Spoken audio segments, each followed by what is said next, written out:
السلام عليكم ورحمة الله وبركاته.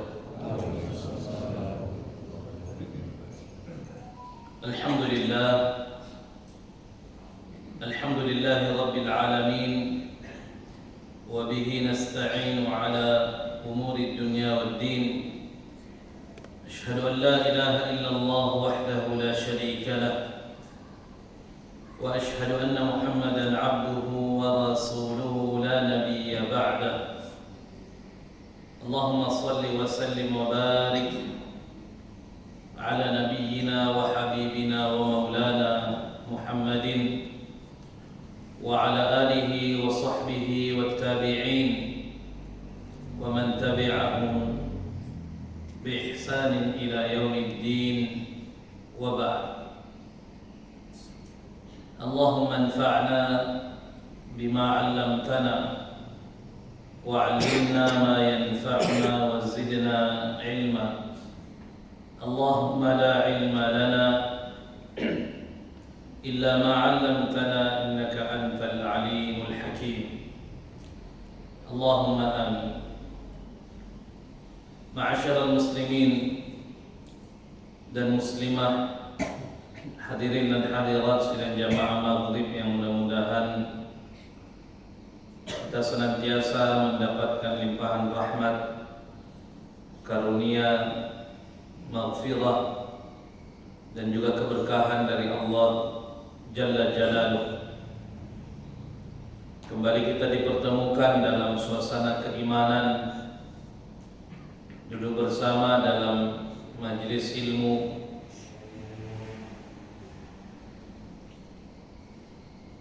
mengharapkan janji dan jaminan dari Nabi sallallahu alaihi wasallam berupa ketenangan jiwa, rahmat, naungan malaikat, sampai pada keinginan untuk mendapatkan ampunan Allah Subhanahu wa taala.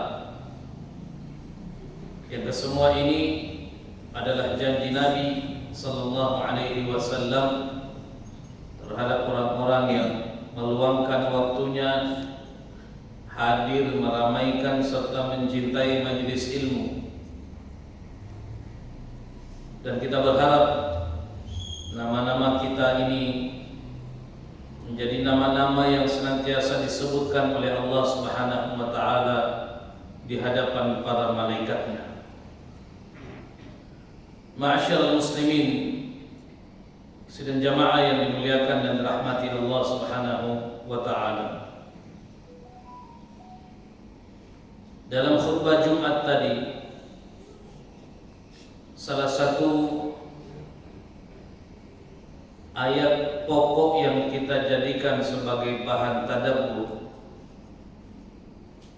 adalah firman Allah Subhanahu wa taala di dalam surah Al-Hadid. Allah Subhanahu wa taala menyampaikan, "Alam ya'ni lil ladzina amanu an takhsha'a qulubuhum li dzikrillahi wa ma nazala minal haqq." Belum tibakah waktunya, belum tibakah masanya bagi orang-orang yang mengaku beriman kepada Allah untuk tunduk hati mereka di dalam mengingat Allah Subhanahu wa taala dan menundukkan hati terhadap kebenaran yang diturunkan Allah di dalam Al-Quran. Tadi kita tadabburi bersama bahwa seringkali fenomena dan penyakit sosial yang terjadi dan semakin bertambah dan meningkat di tengah-tengah masyarakat kita, baik berkaitan dengan dosa-dosa kriminal atau berkaitan dengan dosa-dosa syahwat, seringkali dianggap bahwa ini menandakan terjadinya krisis global. Ini disebabkan karena tekanan ekonomi, harga-harga kebutuhan pokok meningkat, harga bahan bakar meningkat bahkan seringkali langka, sehingga kita menganggap itu satu-satunya penyebab meningkatnya penyakit-penyakit sosial di tengah-tengah masyarakat kita. Namun di saat kita tadabburi firman Allah Subhanahu wa taala yang tadi kita bacakan, pikiran kita mestinya terbuka bahwa sesungguhnya penyebab utamanya atau hasil diagnosa yang paling fundamental adalah hadirnya hati yang kurang mengingat Allah Subhanahu wa taala. Hati yang mengeras, hati yang membatu, yang menyebabkan meningkatnya penyakit-penyakit sosial. Itu menandakan bahwa sesungguhnya Al-Quran ini memiliki cara mengedukasi yang sangat indah, di mana tidak hanya menunjukkan dan mampu mendiagnosa penyakit-penyakit yang terjadi di tengah-tengah masyarakat, sebagaimana yang tadi kita tadabburi dalam khutbah Jumat. Kalau dalam kedokteran, apa yang kita tadabburi tadi adalah hasil diagnosa Al-Quran. Tetapi ternyata Al-Quran tidak hanya sebatas mendiagnosa sebuah penyakit, tetapi mampu memberikan terapi-terapi untuk menyembuhkan penyakit itu. Sehingga dalam tadabbur kita yang lebih jauh lagi terhadap surah Al-Hadid tadi ayat ke-16, ketika semakin kita dalami dan selami ayat ini, maka kita tidak hanya mendapatkan hasil diagnosa terhadap penyakit masyarakat, namun kita dengan ayat ini juga mampu menggali apa terapi-terapi yang menjadi solusi Al-Quran untuk menyembuhkan fenomena dan penyakit sosial ini. Karena hati atau pikiran yang jernih pasti ada kekhawatiran melihat meningkatnya penyakit sosial ini semakin hari semakin merebak.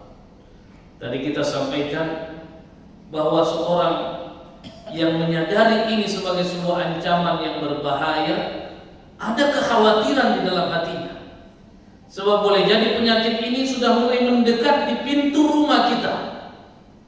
Yang tadinya kita hanya saksikan di televisi, ada ayah yang membunuh anaknya, ada anak yang menyiksa orang tuanya, ada pasangan yang menyembelih pasangannya, memutilasi dan berbagai bentuk kejahatan yang mungkin pada puluhan tahun yang lalu belum bisa terbayang dengan akal pikiran bahwa ada manusia melakukan tindakan-tindakan yang tidak manusiawi seperti ini.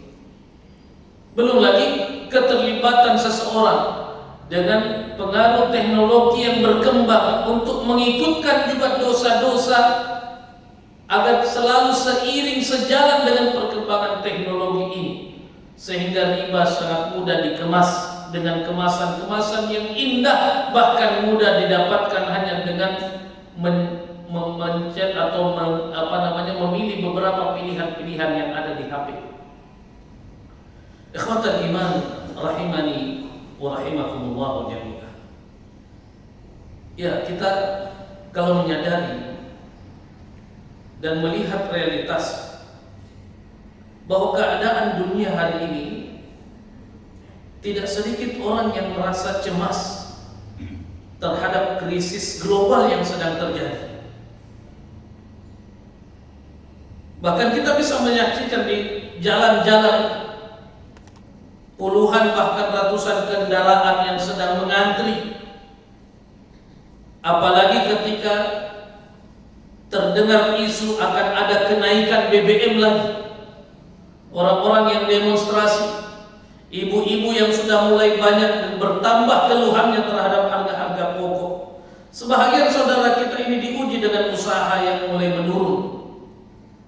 Sebahagian yang lain sedang berjuang mati-matian untuk melunasi utangnya. Sebahagian yang lain diuji dengan menghadapi penyakit yang berkepanjangan, bahkan kadang-kala tidak mampu menebus harga dan biaya pengobatan yang sangat tinggi. Lalu banyak di antara kita yang bertanya di dalam hatinya, mengapa hidup ini semakin hari semakin berat?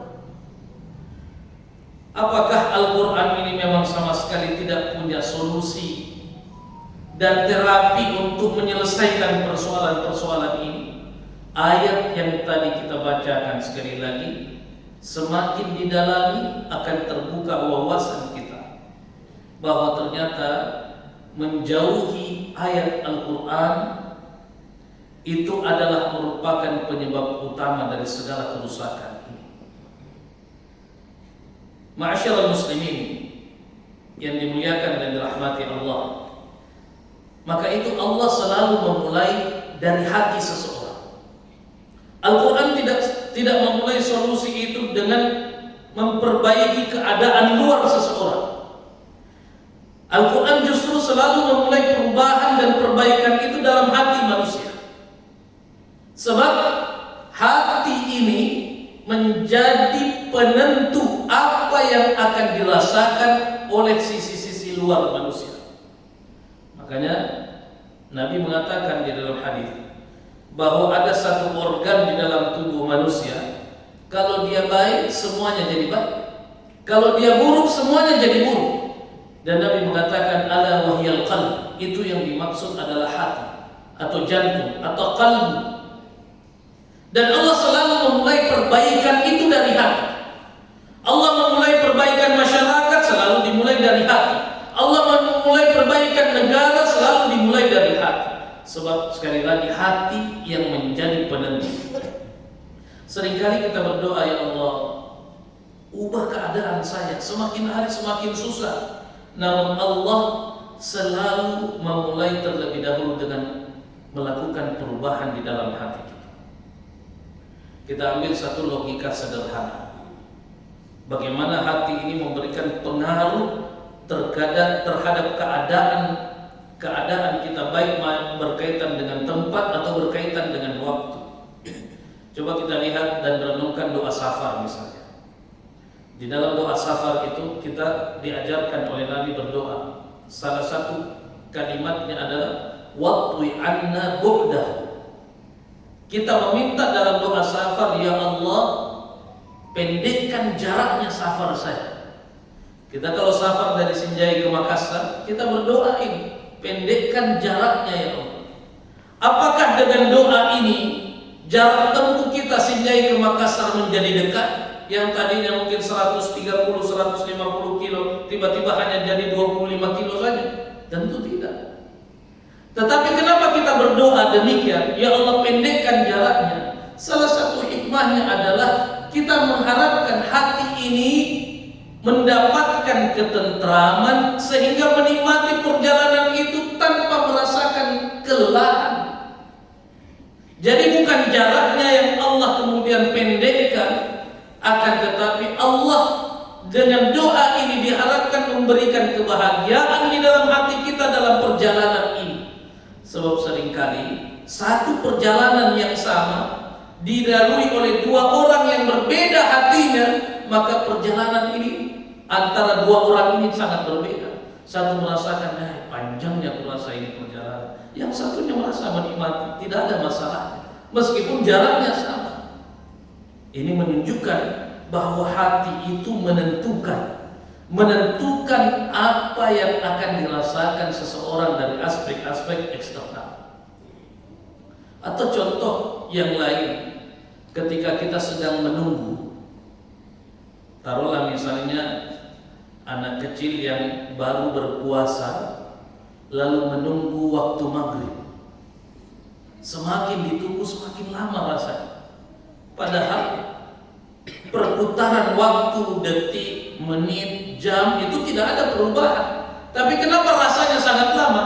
Karena berbeda hatinya. Sehingga ketika kita menunggu sesuatu yang kita rindukan, lalu menikmati sesuatu yang sudah lama dirindukan, akan berbeda rasanya waktu itu dengan menunggu sesuatu yang tidak pernah kita harapkan, bahkan kita benci. Kalau ada teman baru datang dan teman itu sangat kita senangi orangnya, kita suka dia, kepribadiannya, ketika kita bertemu lalu setelah itu dia mau pergi, kita akan mengatakan sebentar sekali di sini. Padahal baru beberapa menit kita berbicara, kenapa sudah mau pulang? Padahal waktunya sama. Berbeda dengan orang yang kita tidak senangi. Kapan dipulang ini orang? Lamanya minggu saya tidak jalan-jalan jam ini. Kapan dia pulang? Ini menandakan sekali lagi bahwa jawaban kenapa Allah selalu memperbaiki seseorang itu dimulai dari hati, sebab hati ini memberikan dasar yang menentukan kebahagiaan dan ketenangan jiwa kita. Ikhwatan iman rahimani wa rahimakumullah jami'an. Maka itu, kalau kita melihat di dalam Al-Quran, ketika Allah Subhanahu wa ta'ala mengajak kita untuk mulai semakin menundukkan hati di dalam mengingat Allah Subhanahu wa ta'ala, itu dikarenakan Allah ingin memberikan hadiah besar kepada kita, yang dimulai dengan hati-hati manusia yang beriman ini. Dengan demikian, semua keadaan yang mereka rasakan, semua krisis yang sedang mereka alami, itu mulai dirasakan dari aspek yang berbeda. Sehingga krisis apapun ketika dirasakan oleh hati yang suci, yang ditenangkan oleh Allah Subhanahu wa ta'ala, maka tidak ada ujian yang tidak mudah dilalui. Kalau kita melihat di dalam Al-Quran, janji-janji Allah berkaitan dengan hati terhadap menghadapi semua bentuk problem kehidupan kita, maka kita bisa mendapatkan minimal ada 5 hal yang Allah janjikan dan dimulai dari hati. Yang pertama, kita melihat bahwa seseorang yang ingin dibahagiakan Allah Subhanahu wa ta'ala itu seringkali dimulai dengan memberikan ketenangan pada jiwa seseorang. Apapun yang terjadi, apapun yang dia inginkan, yang dia rasakan, yang dia alami, ketika Allah ingin orang itu bahagia, Allah akan memulai dengan memberikan ketenangan dalam jiwanya, ketenangan dalam hatinya. Ini isyarat bahwa Allah itu memulai dari hati. Maka ketika orang yang mendapatkan ketenangan, meskipun dia hidup di dalam gubuk-gubuk yang tidak ada fasilitasnya, dia tetap bahagia. Dia tetap bahagia. Saya pernah memberikan satu contoh dalam kisah, kisah hikmah, anekdot sebenarnya. Seorang raja yang hidup di bawah kekuasaan yang luar biasa di dalam istana yang megah, tapi tidak pernah merasa bahagia. Lalu dia memanggil penasehatnya. Saya merasakan saya tidak bahagia dengan semua apa yang saya miliki. Setiap hari saya melihat dari jendela ini ada tukang kebun yang hidupnya sangat terbatas. Dia bahkan seringkali tidur di tengah-tengah ladang yang sedang dia kerjakan, dan kelihatannya dia lebih menikmati hidupnya daripada saya. Apa kata penasehatnya? Itu hanya persoalan 1 keping emas, tidak lebih dari itu. Kata raja ini, 1 keping emas. Padahal saya ini raja, jangankan 1 keping, 1 peti pun kalau saya minta sekarang akan terkumpul 1 peti emas, tumpukan emas berkeping-keping. Kenapa hanya 1 keping? Kata Iya, ini hanya persoalan satu keping, Penasehat ini ingin membuktikan apa yang dia katakan. Coba raja ini silahkan berikan hadiah kepada tukang kebun yang selalu dilihat bahagia. Berikan dia hadiah 99 keping emas. Lalu emas ini dimasukkan dalam kotak. Setelah itu raja tulisi isinya 100 keping emas. Coba tak berikan kepada dia. Maka raja ini mengikuti apa yang diarahkan oleh penasehatnya. Diambillah kotak diisi 99 keping emas, lalu di luarnya ditulisi ini isinya 100 keping emas. Padahal isinya 99. Diberikan kepada tukang kebun. Tukang kebun ini yang tidak pernah membayangkan akan dapat kepingan emas, dia gembiranya luar biasa, berterima kasih kepada raja. Lalu dia mulai pulang ke rumahnya, ke gubuknya, dan mulai menghitung emas-emas tadi. Dihitung 1, 2, 3, 10, 20, 30, 99. Kenapa cuma 99? Di sini tulisannya 100. Mungkin saya salah hitung. Dihitungnya lagi 99. Dihitung berulang kali 99. Jangan-jangan hilang ini. Jangan-jangan tercecer. Dia mulai cari di sekitar kota. Dia balik-balik kotaknya. Ini ada yang salah. Kenapa raja tulis 100 tapi yang saya hitung cuma 99?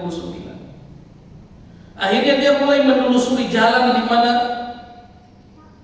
orang tadi ini melalui tempat itu untuk membawakan kotak tadi. Dicari di jalan, dicari di mana-mana, sampai menjelang pagi dia mencari 1 keping emas, tidak ketemu. Ya karena memang cuma 99. Keesokan harinya penasehatnya kembali dipanggil. Apa buktinya yang kemarin kamu ingin buktikan? Kata penasehatnya, coba buka jendelanya. Lihat bagaimana tukang kebun tadi. Begitu dilihat lagi, tukang kebun ini sudah terlihat lusuh, lelah, kurang tidur, tidak ada senyuman, tidak ada keceriaan. Karena capek satu malam hanya mencari 1 keping emas. Dia katakan, loh kenapa begini modelnya? Akhirnya penasehatnya mengatakan, ya sebab tukang kebun tadi ini sebelumnya hatinya tidak pernah tertaut dengan dunia. Dia menikmati betul bagaimana kehidupannya, apa yang Allah berikan, dia nikmati, dia syukuri. Tetapi ketika raja memberikan hadiah, yang mana hadiah itu sebenarnya sudah cukup untuk membahagiakan dia seumur hidup, akan tetapi dia fokus pada apa yang kurang dari sesuatu yang diberikan itu. Dia hanya mencari 1 keping emas dari 99 yang dia sudah miliki, sehingga kesibukannya untuk mencari yang sebenarnya tidak ada itu melalaikan dia untuk menikmati apa yang sesungguhnya sudah ada di depan matanya dan bisa dinikmati. Sehingga kelelahannya hadir, capek mengejar yang 1 keping ini, akhirnya membuat kebahagiaannya terenggut. Dia sudah punya sesuatu tapi tidak bahagia, tidak ada ketenangan. Barulah raja ini kemudian memahami, oh ini maknanya. Ini menandakan bahwa ketika Allah ingin membahagiakan kita, Allah selalu memulai dari memberikan ketenangan hati kepada seseorang. Bukan memberikan apa yang dia butuhkan atau apa yang dia inginkan. Sebab orang yang mendapatkan dan merasakan ketenangan hati, maka dia akan menikmati apapun yang menjadi ketetapan Allah Subhanahu wa ta'ala. Seringkali kita lebih pusing mengejar yang tidak ada daripada menikmati serta mensyukuri yang sudah ada. Makanya Allah mengatakan di dalam Al-Quran bahwa zikir dan mengingat Allah Subhanahu wa ta'ala itu menenteramkan hati seseorang. Ma'asyiral muslimin yang dimuliakan dan dirahmati oleh Allah Subhanahu wa ta'ala. Maka itu orang yang memahami konsep Qur'ani seperti ini, dia akan menyadari bahwa dunia boleh saja memberikan segala kemewahannya, tetapi tidak bisa memberikan ketenangan. Dunia mampu memberikan kenyamanan, tetapi ingat, dunia ini tidak mampu memberikan ketentraman jiwa. Kita mampu membeli kasur dengan harga puluhan juta, tetapi tidur yang nyenyak itu tidak bisa dibeli. Banyak orang yang mampu membeli kasur puluhan juta, ini sudah anti anti tulang keropos, ini sudah anti saraf terjepit, tetapi pada akhirnya dia tidak bisa tidur cepat dan nikmat, karena memang kenikmatan itu tidak bisa dibeli. Itu bahagian dari ketenangan. Rumah yang besar mungkin bisa dibeli, yang bisa membuat kita bernaung dan berteduh, tetapi belum tentu bisa menghadirkan keluarga yang damai. Seseorang boleh saja membeli kendaraan yang mewah, akan tetapi kendaraan itu belum tentu bisa membuat dia menjalin silaturahim dengan bahagia kepada semua orang, meskipun dia punya alat dan sarana untuk berpergian. Sekali lagi, ini menunjukkan bahwa semua itu diawali dari hati yang tentram. Ma'asyiral muslimin yang dimuliakan dan dirahmati oleh Allah Subhanahu wa taala. Mudah-mudahan 5 poin ini bisa selesai. Kemudian kita beralih pada poin berikutnya. Ketika Allah Subhanahu wa taala memberikan jaminan yang dimulai dari hati, bahwa seorang yang beriman ketika mereka mendapatkan ketenangan, belum tentu dia tiba-tiba terlepas dari ujian. Ketenangan dan ujian itu dua hal yang berbeda. Belum tentu orang yang dapat ketenangan tidak diuji, sehingga seorang mukmin tetap akan menghadapi kesulitan-kesulitan hidup sebagai bahagian dari ujian Allah Subhanahu wa taala. Belum tentu orang yang dapat ketenangan tiba-tiba harga makanan pokok menurun. Saya sudah tenang, tiba-tiba besok harga BBM menurun. Oh, belum tentu. Lalu bagaimana menyikapi ujian-ujian yang berat meskipun kita sudah merasakan ketenangan dan ketenteraman jiwa? Yang kedua, Allah Subhanahu wa taala di saat ingin membahagiakan seseorang, Allah menghadirkan furqan di dalam hatinya. Bukan hanya tumaninah atau itminan, tetapi Allah akan menghadirkan furqan di dalam hatinya. Kenapa furqan?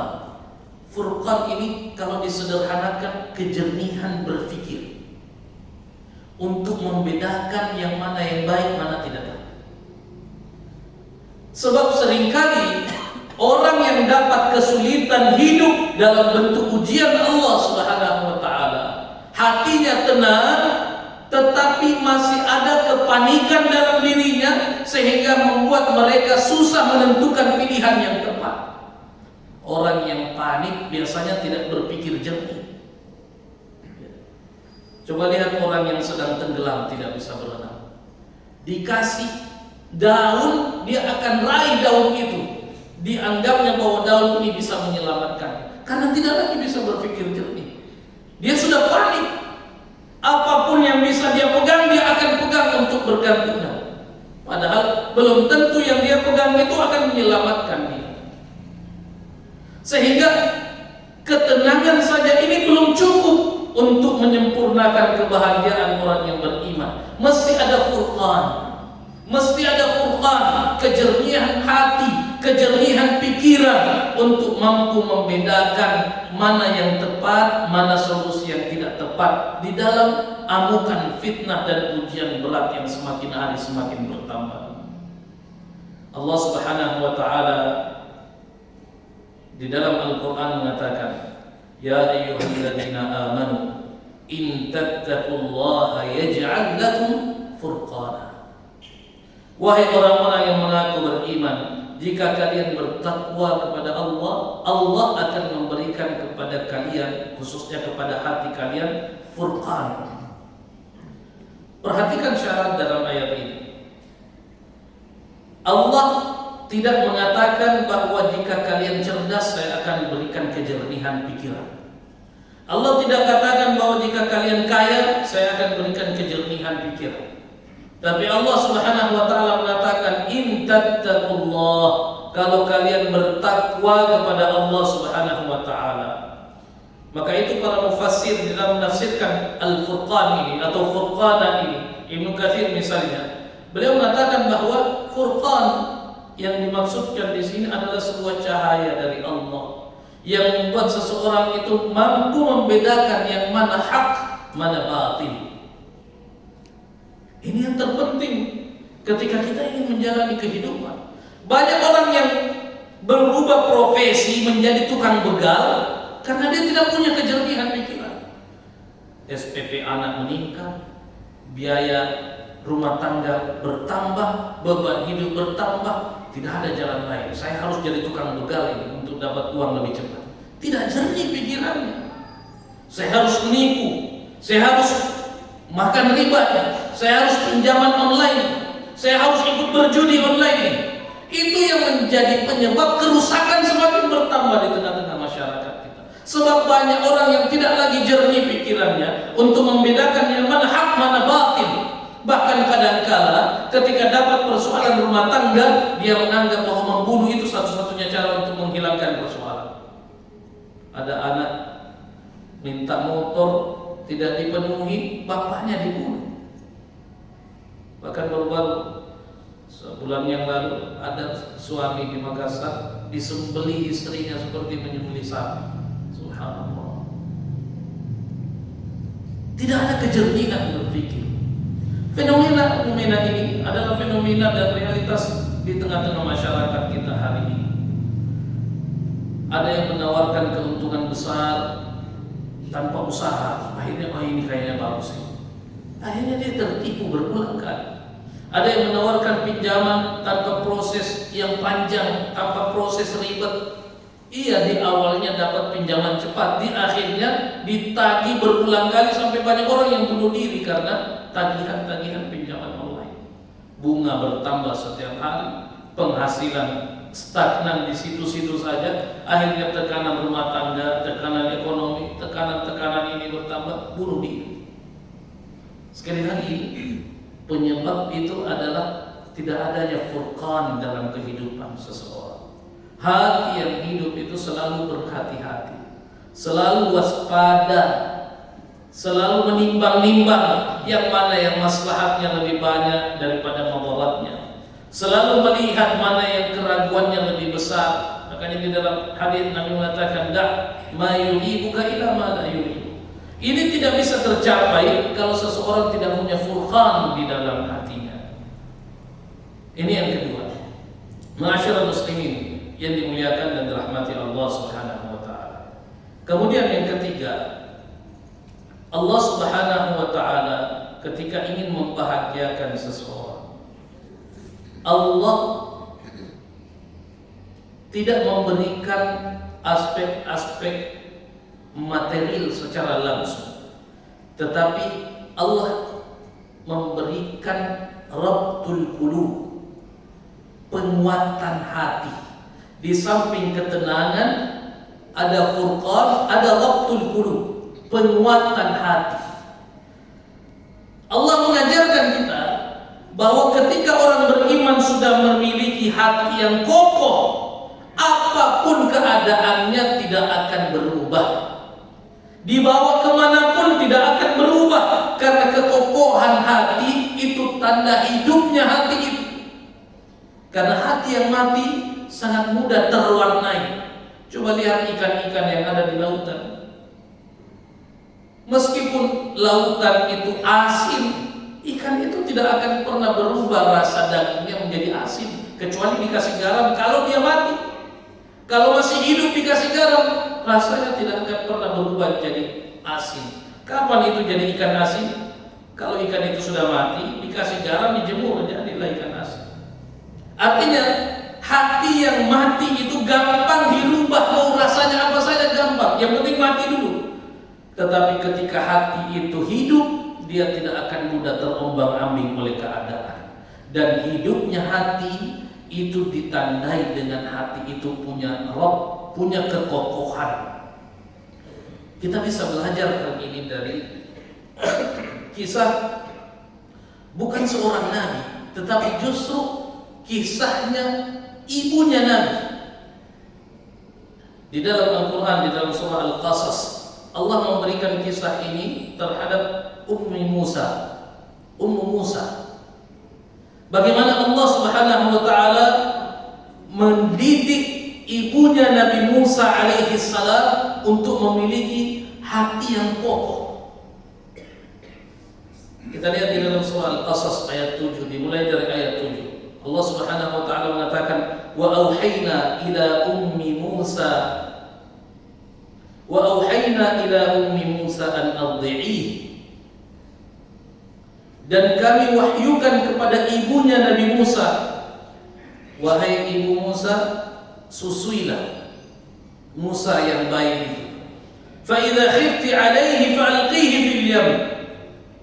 Apabila engkau khawatir terhadapnya, terhadap keselamatannya Musa yang saat itu masih baik, fa'alqihi fil yam, maka hanyutkanlah dia di sungai.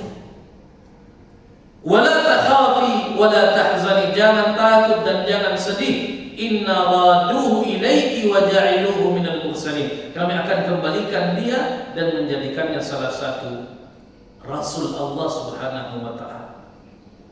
Bayangkan, ada ibu-ibu dia cinta anaknya, masih disusui anaknya, disuruh hanyutkan. Bisa dibayangkan bagaimana ibu ini dihadapkan dengan satu ujian yang besar, antara berhadapan dengan kekejaman Fir'aun yang akan membunuh anak-anak laki-laki, dengan menghanyutkan dia di sungai yang juga dalam logika sederhananya dia hanyut ya dia mati, kita tidak tahu dia akan kemana. Dihadapkan dengan dua pilihan yang secara rasional kita akan mengatakan semuanya akhirnya pasti kematian. Tetapi lihat bagaimana Allah Subhanahu wa taala mendidik ibunya Musa ini. Di dalam surah Al-Qasas ayat ke-10 Allah Subhanahu wa taala mengatakan, "Wa asbaha fuadu ummi Musa farigha." Ya. Memang di awal hatinya ibu Musa ini kosong. In kanat latubdi bihi laula rabatna ala qalbiha, sehingga Allah mengatakan hampir saja dia itu menyatakan rahasia itu sekiranya kami tidak meneguhkan hatinya. Nah, ini kuncinya. Ketika ada orang yang ingin dibahagiakan oleh Allah Subhanahu wa taala, di samping ketenangan hati, di samping furqan, kejernihan hati di dalam membedakan al-haq dan al-batil, Allah Subhanahu wa taala memberikan rabtul qulub. Wa rabatna ala qalbiha, kami meneguhkan hatinya Ummi Musa ini, litakuna minal mu'minin, dengan demikian dia menjadi orang yang beriman. Hati yang kuat itu akan lebih mudah diajak untuk beristiqamah di jalan kebenaran. Hati yang kuat tidak mudah terperdaya dan tergoda dengan keadaan apapun bentuk ujian, ujian ekonomi, ujian keluarga, ujian pekerjaan, ujian pendidikan, ujian tetangga, ujian di pasar, ujian di usaha, ujian apapun itu, ketika dia punya hati yang kokoh, dia tidak akan mudah terombang-ambing dengan keadaan. Sebab orang yang hatinya dikokohkan oleh Allah Subhanahu wa taala tujuannya jelas. Tujuannya jelas. Dia tidak akan fokus pada batu-batu halangan dan rintangan yang ada di depannya, tetapi dia akan tetap fokus kepada Allah Subhanahu wa taala. Ma'asyiral muslimin yang dimuliakan dan dirahmati Allah. Maka itu setelah ibunya Nabi Musa alaihi salam menghanyutkan bayinya ke sungai, bukan berarti ujian itu telah selesai. Justru ujian yang sesungguhnya itu baru dimulai setelah itu dilakukan oleh ibunya Musa. Sebab tidak ada seorang ibu pun yang pasti dengan mudah melupakan anaknya begitu saja. Apalagi anak itu masih baik. Bayangkan seorang ibu yang selama 9 bulan dia mengandung bayi ini, ya, dengan penuh harapan, dengan penuh kasih sayang. Kemudian setelah melahirkan dan juga saat melahirkan ini dia mempertaruhkan nyawanya, dia memberikan ASI dengan penuh kecintaan, lalu tiba-tiba Allah perintahkan untuk melepaskan bayinya begitu saja tanpa ada tanda-tanda yang secara logika bisa ditentukan bahwa dia pasti akan selamat. Maka itu Allah Subhanahu wa taala berfirman dalam ayat ke-11, wa qalat li akhihi qussih fabasurat bihi an junubin wa hum la yash'urun. Dan ibu Musa berkata kepada saudara perempuannya Musa, ikutilah jejaknya. Maka saudara Musa ini mengamatinya dari kejauhan, ya. Semakin jauh semakin tidak terlihat anak yang dihanyutkan. Tetapi kalau kita lompat pada endingnya, justru anak yang tadinya dikhawatirkan dibunuh oleh Fir'aun, ingin dijauhkan dari kerajaannya Fir'aun, justru mulai dibesarkan di dalam istananya Fir'aun. Lihat bagaimana Allah mengatur skenario yang luar biasa. Dan itu tidak mungkin berjalan dengan baik kalau tidak dimulai dari hati ibu yang kokoh di dalam memperjuangkan ujian Allah Subhanahu wa ta'ala itu untuk tetap konsisten di dalam menerapkan keinginan Allah. Semua ini perjalanan yang dilalui oleh Fir'aun akan runtuh kalau tidak dimulai dari kekokohan hati seorang ibu. Ikhwatal iman rahimani wa rahimakumullah jami'an. Kita ambil poin yang terakhir, bahwa di samping ketenangan, kejernihan hati, keteguhan yang dikokohkan oleh Allah Subhanahu wa taala melalui Rabtul Qulub, Allah Subhanahu wa taala menjanjikan juga bahwa hati yang ingin bahagia dan dibahagiakan oleh Allah, Allah menjanjikan keberkahan. Keberkahan itu yang merasakan hati. Keberkahan itu yang merasakan hati, bukan dari apa yang kita hitung dan kita lihat jumlahnya. Makanya keberkahan tidak ada kaitannya dengan jumlah. Keberkahan tidak ada kaitannya dengan kemewahan. Keberkahan itu adalah ziyadatul khairin, bertambahnya kebaikan yang menenteramkan hati. Keberkahan itu adalah bertambahnya kedekatan kita kepada Allah Subhanahu wa taala.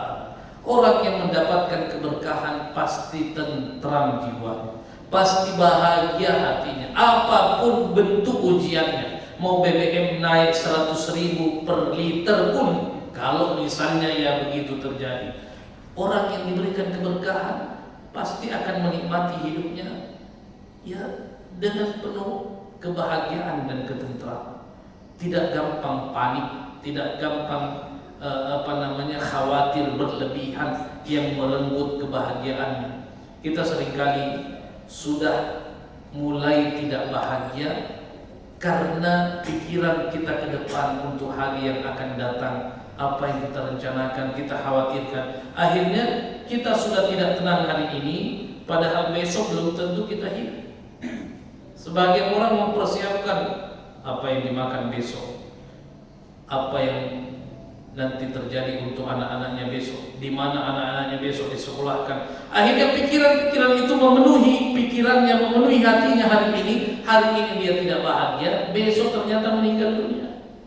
Apa yang sudah dia rencanakan ternyata belum tentu dia bisa miliki. Maka dengan adanya keberkahan yang diberikan oleh Allah Subhanahu wa taala, maka seseorang itu bisa menikmati kehidupannya di bawah aturan dan ketentuan Allah Jalla Jalla. Ma'asyiral muslimin yang dimuliakan oleh rahmat Allah. Mudah-mudahan perenungan ini menjadi nasihat khususnya buat kami pribadi yang menyampaikan dan juga para jamaah sekalian untuk selalu memulai perbaikan itu dari hati. Dari hati yang jernih, hati yang suci. Sebab Allah juga selalu memulai perbaikan kita dimulai dari hati. Ja'alani Allah wa iyyakum minal amilin wal faizin wa adkhalani wa iyyakum bil jannati wan na'imil muqim. Aqulu ma tasma'un walhamdulillahi rabbil alamin. Hadanallahu wa iyyakum ajma'in. Wassalamu alaikum warahmatullahi wabarakatuh.